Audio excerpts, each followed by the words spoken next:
Hey, Facebook friends and family, it's Miss Ellen with the Gumby Chronicles on What's in Your Blanks.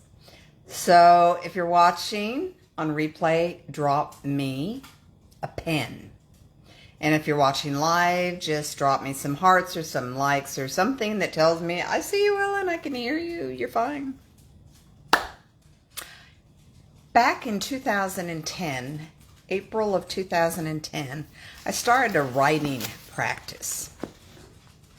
And it was a practice where you write 3 pages longhand every morning. A gal by the name of Julia Cameron created this writing practice, and she called it the Artist Way. And it was a way to help artists, musicians, writers to get unblocked, to get unstuck. And in April of 2010, I was supremely stuck. I had gotten mired in my own bad choices, and I was working my way out of them, but I had been self-medicating for so long, I didn't even know how to process emotions without assistance.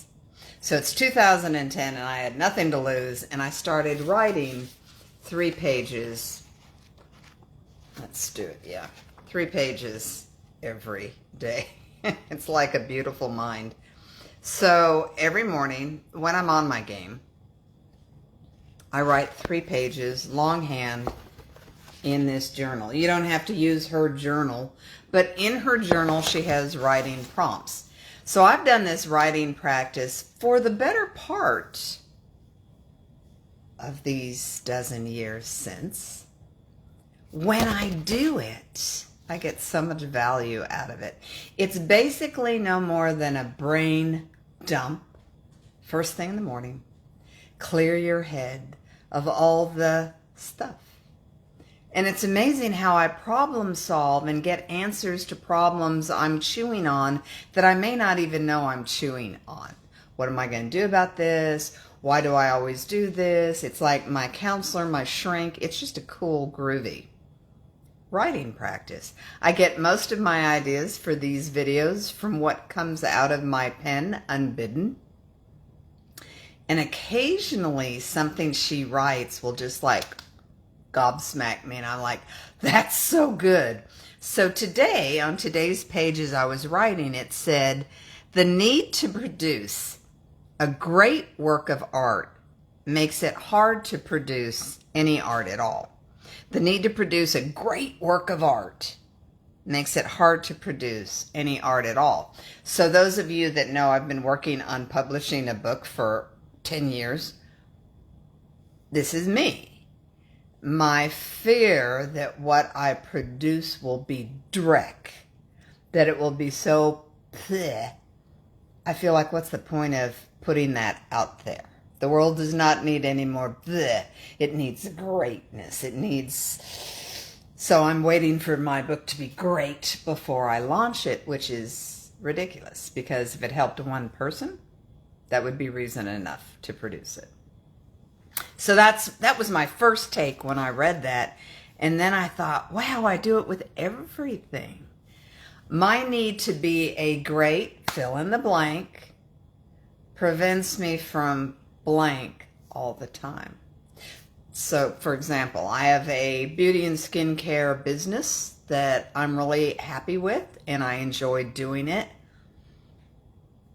But my fear of not being a great leader often keeps me from doing things for and with my team, because I know it's only going to be mediocre. Says who? Maybe to them it'd be great. I don't know. But it's just a way we have. Hey, Diana, good to see you, darling. It's a way we have to keep us from going on. And I do it for everything, you know. I don't decorate my house because I know that anybody on the planet would decorate it better than me, because decorating is just not my strong suit. I'm so eclectic. I love everything. If I go into Hobby Lobby, I'm doomed because I love everything. You know how they have sections of like Western art, contemporary art, modern art, traditional art, farmhouse art. And I'm like, yeah, load me up. I want all of the things. So it's like I don't have a theme. Kind of distracting. But because I can't decorate fabulously, then I don't decorate at all. And that's a big mistake. It's a big mistake. So one of the things I'm working on this week is just identifying my blanks. And there's a bunch of them. And I have been called the P word so many times, I can't tell you. And I don't see it in myself. You're such a perfectionist. I don't see that in me. All I see is how I fall so short of the mark in almost everything. Of course, I think some would argue that's the mark of a perfectionist, is they're never satisfied, particularly with their own performance. It's okay, Diane. Plug your ears. You don't want to listen to this. Anyway, I don't know if that reaches anybody, but maybe we need to stop worrying about doing something great and just do it. Just do it. So, if by chance you're curious, I will drop a link in the comments about this writing practice that I've been doing for so long that really does balance my crazy. It helps me confront, I used to have that great person that I could go to every morning with my coffee in hand and say, hey, I've been thinking, and he'd just go, oh my Lord, she's been thinking, this can't be good. And we could talk things out. And there's no surrogate for that. We have a celestial connection, but sometimes the transmission's not so great. So I find if I write it out, it is a way of asking questions and getting answers. And sometimes your answers are all right here anyway. You just need a mechanism for getting them out. So for whatever that's worth, it's The Artist Way by Julian Cameron. And it's just basically a morning mind dump, 3 pages longhand. You don't edit. You don't try to craft fabulous sentences. I mean, it's a ramble. It's an absolute free-form ramble of thought. And it's amazing what bubbles up and comes out of the pen. And often the things that are bothering me, once I write them out, it's like, well, that's double dumb. Why are you even worried about that? It's got amazing properties. It's a fascinating system.